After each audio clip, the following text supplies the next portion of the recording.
Benedicite, muy buenos días. Continuamos con los comentarios a la Filocalía.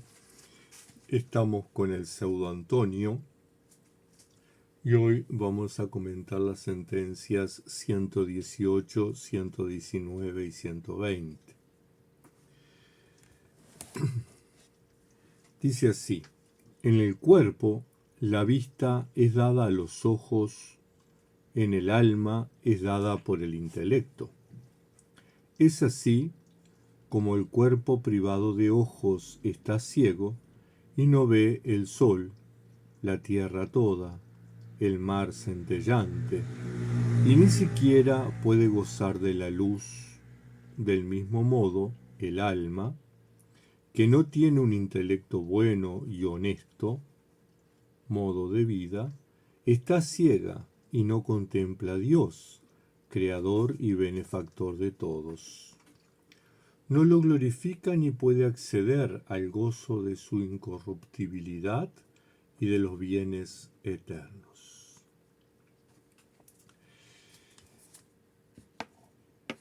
El Pseudo Antonio contrapone o compara, ¿verdad?, la vista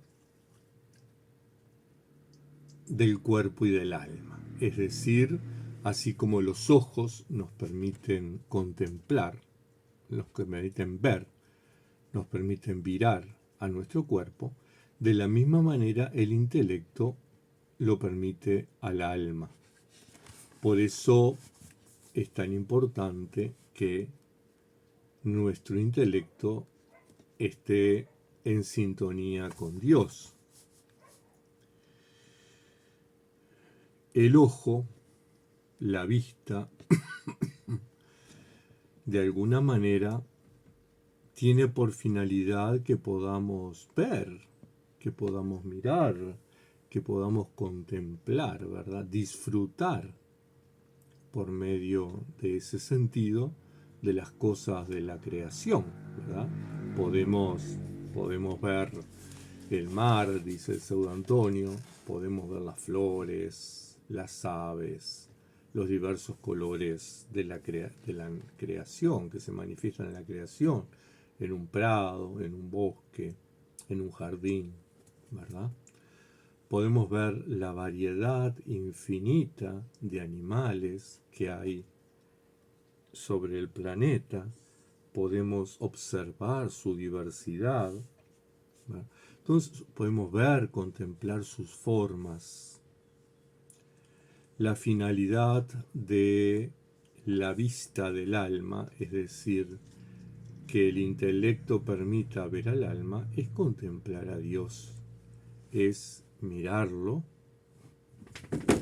es verlo, es contemplarlo, disfrutar, ¿verdad?, de Dios, lo que los padres esicastas llamaban ese vivir en la paz, en la quietud, en la tranquilidad, que era la esiquía, que es la esiquía. Vivir en esa luz increada, ¿verdad?, la luz de la transfiguración. Y eso evidentemente implica un proceso de purificación del intelecto, es decir, de los recuerdos que nos invaden permanentemente, ¿verdad?, con cosas que sucedieron hace tiempo, pero que ya no tienen valor ninguno, no tienen interés ninguno, pero que están ahí y vienen a la mente, ¿no? Afectos, broncas, amores, odios,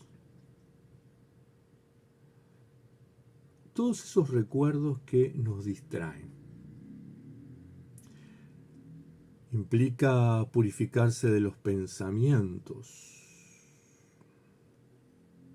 ¿Cuántas veces pensamos y perdemos el tiempo en proyecciones? Voy a hacer esto, ¿verdad?, cuando cobre el aguinaldo, voy a comprar tal cosa, cuando tenga esto. Y estamos como viviendo de sugerencias de nuestro intelecto. Estamos viviendo en medio de distracciones. Con esto no quiere decir que uno viva el aquí y ahora sin proyectarse. Pero quiero decir que es importante que centremos nuestro intelecto en lo que realmente, en lo que verdaderamente, en lo que fundamentalmente nos importa a nosotros que hemos elegido este camino de vida. Y es nada más ni nada menos que vivir en la presencia de Dios, contemplar a Dios, disfrutar de su visión, disfrutar de su presencia.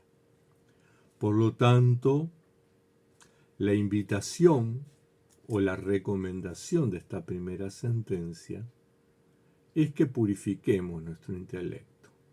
Así como cuando tenemos dificultades en los ojos y nos ponemos anteojos para poder ver mejor, consultamos a un profesional, a un oculista, y luego nos ponemos anteojos. Bueno, con la vida espiritual es lo mismo. Tenemos que consultar a quien ha hecho un camino y está más avanzado que nosotros. Tenemos que tener un guía, un padre espiritual, una madre espiritual que nos vaya señalando los aciertos y los errores en el camino. Y tenemos que tener a veces anteojos que nos permitan ver mejor, ¿verdad? Que nuestro intelecto pueda discernir. ¿Cuáles son esos anteojos para el intelecto? La oración, la vigilia, el ayuno, la limosna o la solidaridad, la lección divina, el trabajo. Esos son parte de la ascesis monástica, los elementos de la ascesis monástica, que son como el lente que ayuda a que el intelecto se centre en lo que realmente es importante y pueda visualizarlo bien, pueda disfrutarlo, ¿verdad? No lo vea borroso, no lo vea distorsionado, sino que pueda disfrutar. La sentencia 119 dice así: la ignorancia de Dios significa insensibilidad y fatuidad. El mal es generado por la ignorancia, mientras que el bien surge de los hombres por el conocimiento de Dios y salva el alma.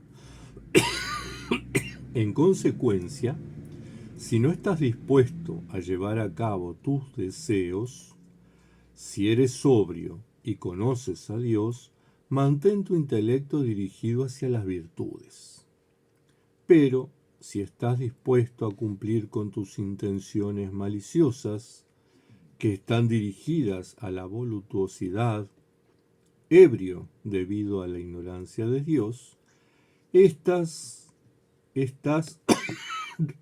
destinado a la perdición de los brutos, sin considerar los males que te aquejarán después de la muerte. Aquí el pseudo Antonio contrapone ignorancia y conocimiento, ¿verdad? La ignorancia de Dios y el conocimiento de Dios.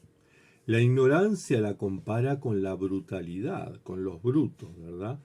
¿Por qué? Y porque esa ausencia de Dios, esa entrega a las pasiones, nos sitúa en medio del mal. El mal en sus más diversas expresiones, ¿verdad? Bueno, hoy estoy complicado de mi tos. Y cuando estamos situados en el mal, que para la tradición monástica podría ser el mundo en cuanto opuesto a Dios, ¿verdad? De alguna manera nos vamos radicalizando en esa separación de Dios.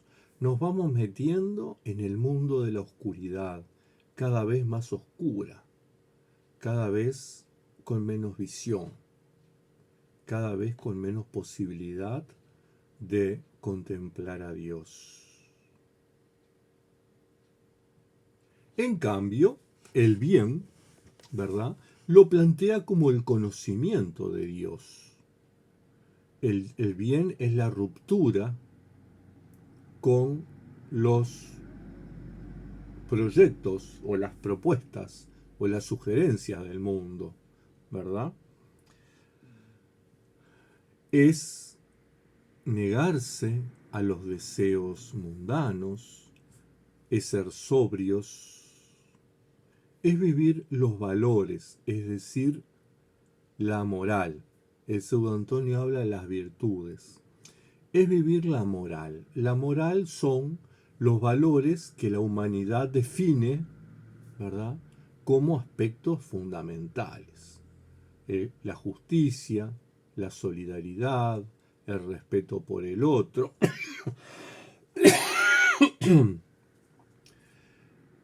Pero para los cristianos no es suficiente. Tenemos que dar un paso más. A los aspectos morales o a los valores, a las virtudes morales, tenemos que aplicarle la ética cristiana. La ética cristiana va más allá de la moral universal, ¿verdad? Jesús nos enseña que lo importante es el amor. Por lo tanto, la justicia implica un acto de amor. La equidad implica un acto de amor. La verdad implica un acto de amor. La solidaridad implica un acto de amor. La fraternidad entre los seres humanos implica un acto de amor. La ética cristiana es ir contracorriente. Ir contracorriente en aquellos valores que nos propone el mundo, ¿verdad? El consumismo, la individualidad, el no te metas en la... Deja que el otro haga su vida, no te metas, tú centrado en lo tuyo. La competencia.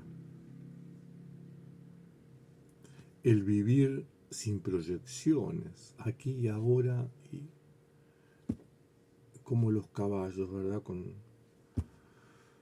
los ojos tapados y caminando hacia donde nos guía el que guía las riendas, que generalmente en el mundo no somos nosotros, sino que son los que tienen el poder, los que manejan las redes sociales, los que manejan los medios de comunicación masivos, ¿verdad?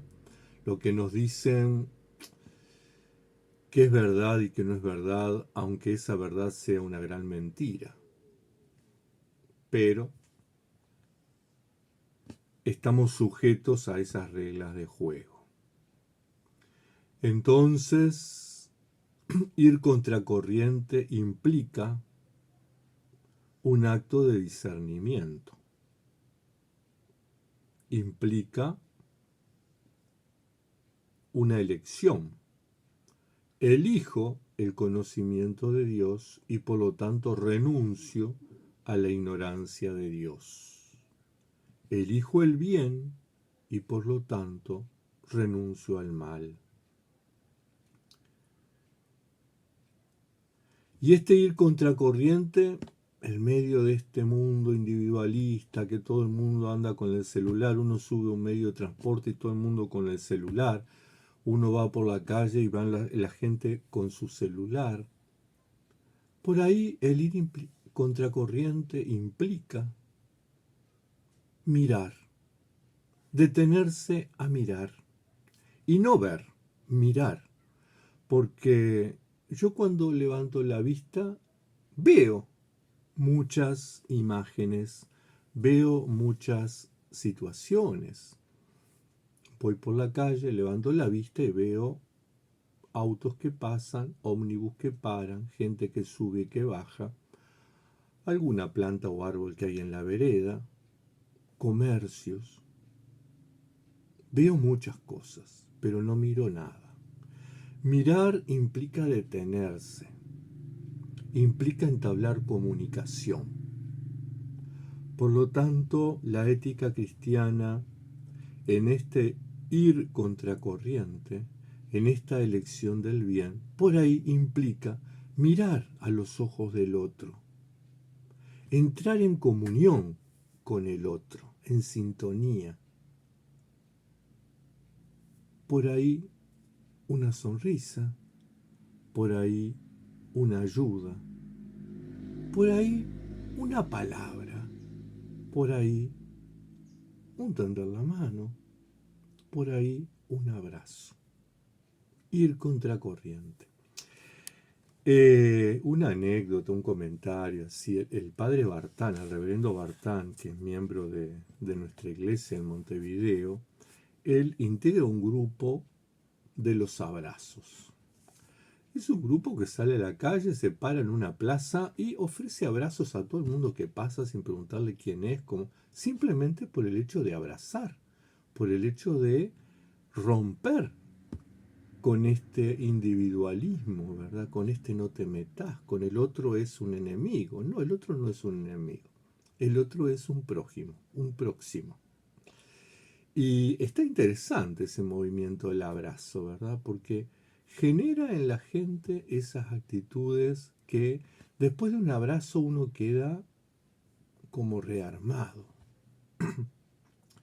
Entonces, bueno, elegir el bien, ir contracorriente.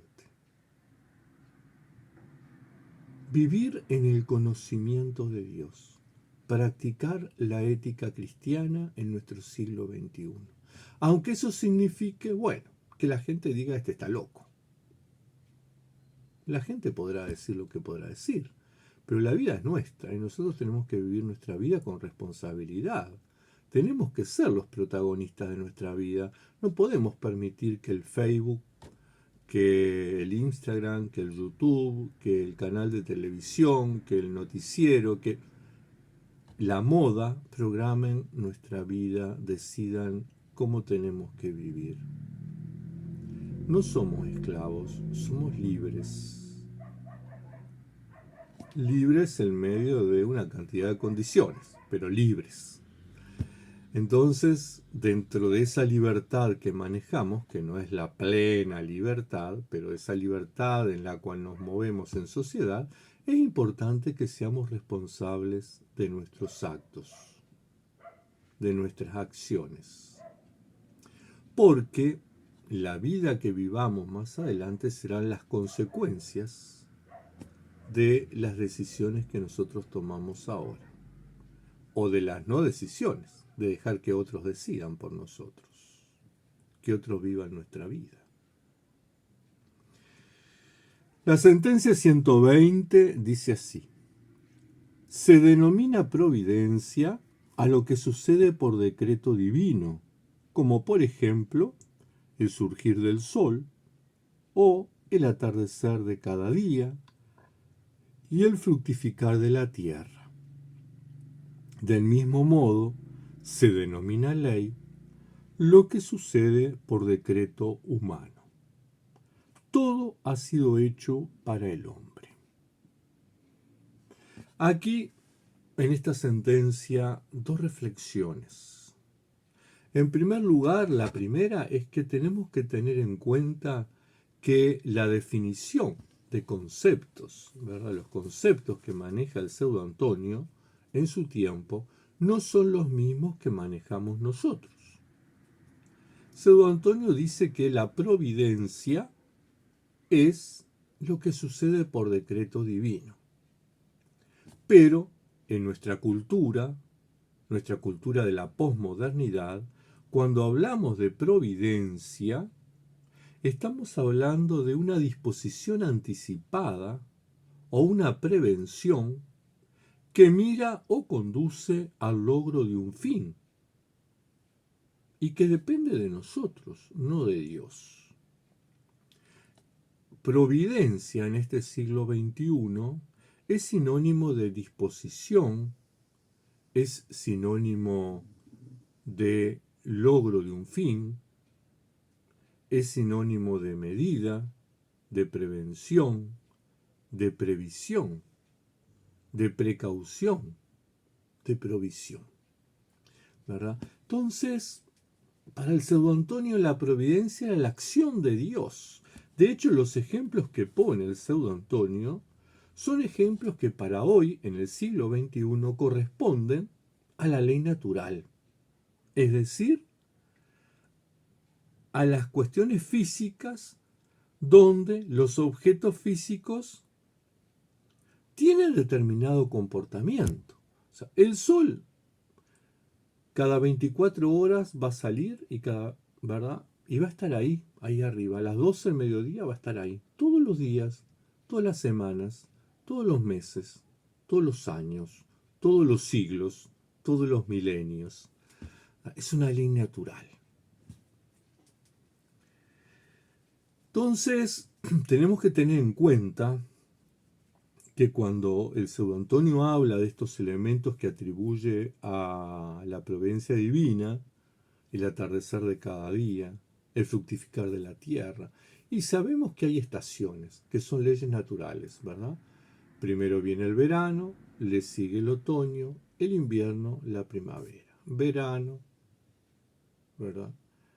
Otoño, invierno, primavera, verano. Y así las estaciones con más o menos tiempo, debido a los fenómenos actuales del niño y de la niña, ¿verdad? Que se van alterando un poco, pero las estaciones siguen siendo esas cuatro y la rotación viene desde hace siglos, milenios y continuará. ¿Por qué? Y porque son leyes de la naturaleza. El fructificar de la tierra, y sí, el ciruelo en primavera brota, florece, en verano las flores maduran, los frutos crecen, llegando el otoño se cosechan, cae la hoja, en el invierno el ciruelo está peladito, pero en primavera comienza el ciclo de la vida nuevamente.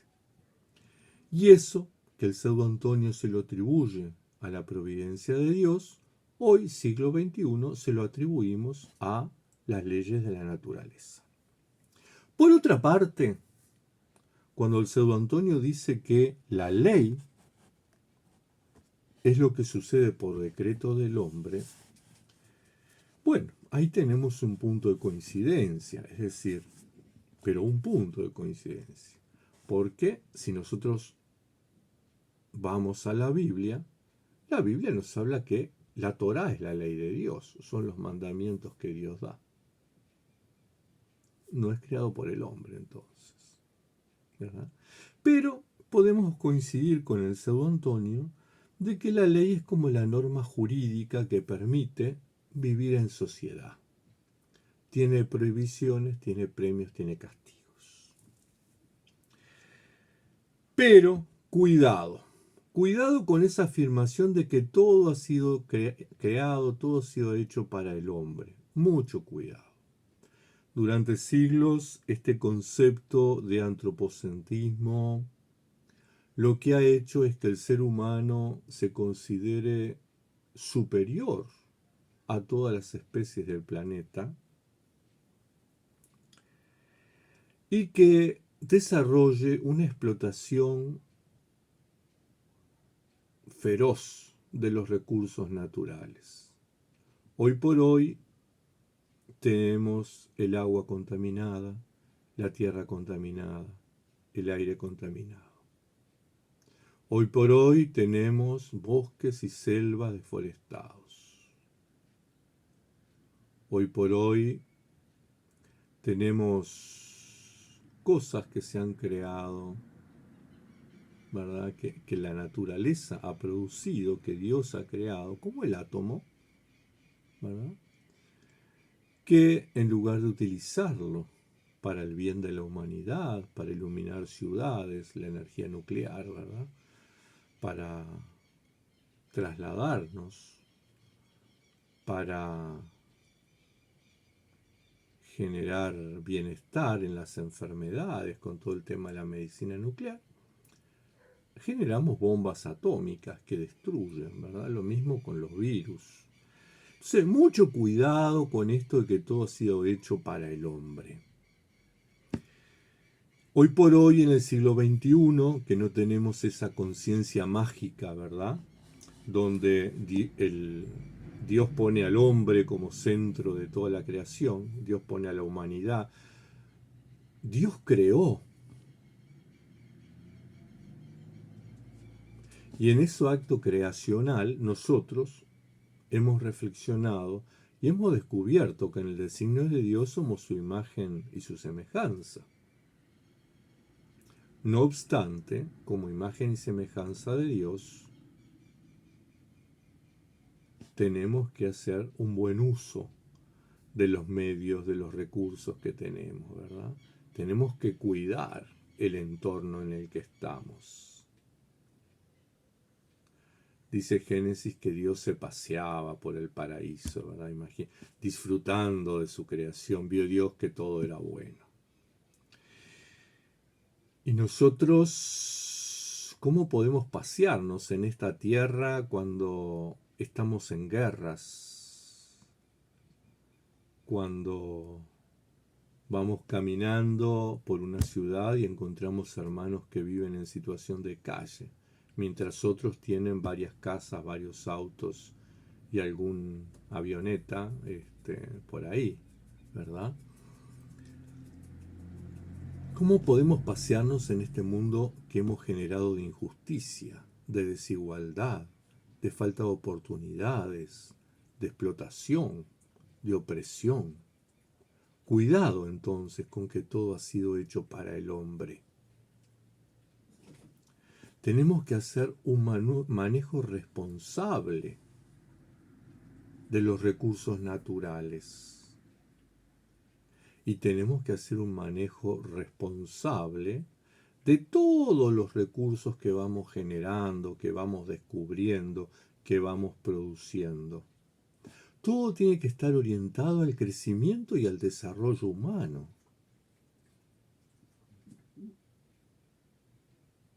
Por eso es que por ahí a lo mejor tenemos que repensar nuestro lugar en la creación. Tratar de romper con ese concepto antropocentrista y tomar conciencia que nosotros somos un eslabón más en esta cadena creacional. Nosotros somos un elemento más. Fíjense que nosotros, sin los árboles, no podríamos vivir. Nosotros, sin el agua, no podríamos vivir. Los árboles y el resto de los seres vivos, sin las abejas que polinizan, no podríamos vivir. Entonces, es tan importante pensar en lo fundamental que es esta casa maravillosa que Dios nos ha creado y nos ha puesto para administrar, poder contemplar y valorar ese sapo horrible que se pasea por los patios y que nosotros terminamos matándolo porque no nos gusta, come los mosquitos que nos pican y nos pueden transmitir enfermedades. Comen las hormigas que destruyen nuestras plantas.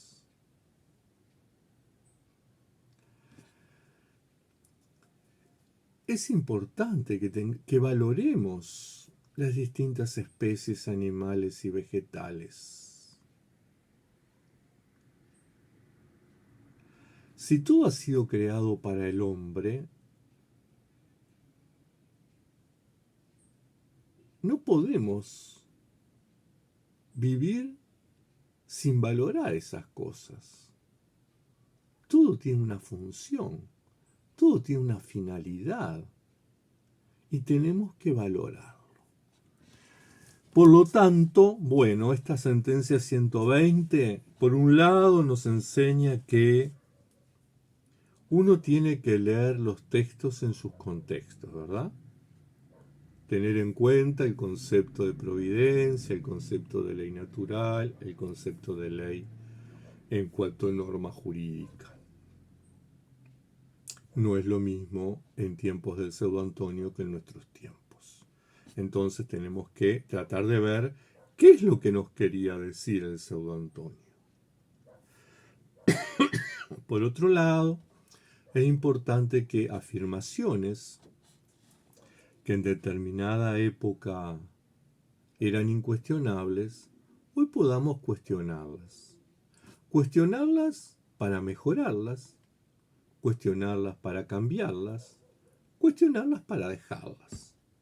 Pero que tengamos esa actitud crítica frente a las afirmaciones, ¿verdad? Que podamos entender nuestro mundo, que podamos entender nuestra existencia, que podamos entender la acción de Dios en este contexto del siglo XXI. Hermanas, hermanos, tengan una bendecida jornada, que la Madre de Dios les acompañe, les proteja y les bendiga. Hasta un próximo encuentro.